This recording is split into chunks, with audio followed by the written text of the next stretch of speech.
वो जेएमसी की आइए मेरे भाई बहनों, आज हम प्रेरितों अध्याय 12 पढ़ते हैं। पतरस की बंदीगृह से मुक्ति। उस समय हेरोदेस राजा ने कलीसिया के कई व्यक्तियों को सताने के लिए उन पर हाथ डाले।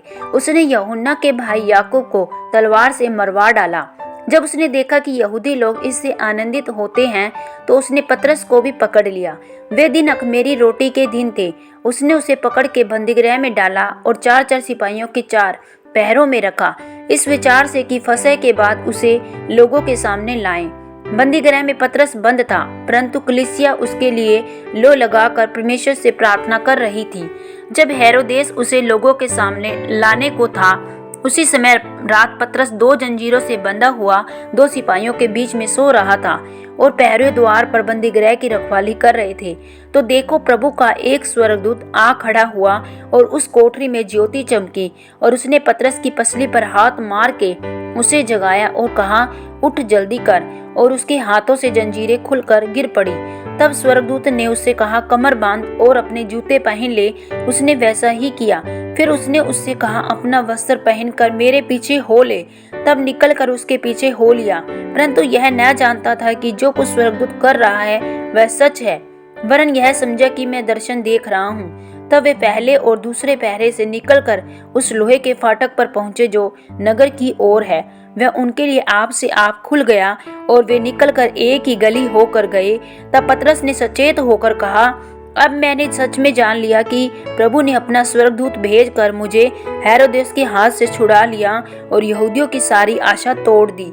यह जानकर वह उस यूहन्ना की माता मरियम के घर आया जो मरकुस कहलाता है। बहुत से लोग इकट्ठे होकर प्रार्थना कर रहे थे। जब उसने फाटक की खिड़की खटखटाई तो रूदे नामक एक दासी देखने को आई। पतरस का शब्द पहचान कर उसने आनंद के मारे फाटक न खोला, परंतु दौड़कर भीतर गई और बताया कि पतरस द्वार पर खड़ा है। उन्होंने उससे कहा, तू पागल है, परंतु वह दृढ़ता से बोली कि ऐसा ही है। तब उन्होंने कहा, उसका स्वर्गदूत होगा, परंतु पतरस खटखटाता ही रहा। अतः उन्होंने खिड़की खोली और उसे देखकर चकित रह गए। उसने उन्हें हाथ से संकेत किया कि चुप रहे और उनको बताया कि प्रभु किस रीति से उसे बंदीगृह से निकाल लाया है। फिर कहा, याकूब और भाइयों को यह बात बता देना। तब निकलकर दूसरी जगह चला गया। भोर को सिपाहियों में बड़ी हलचल मच गई कि पतरस का क्या हुआ।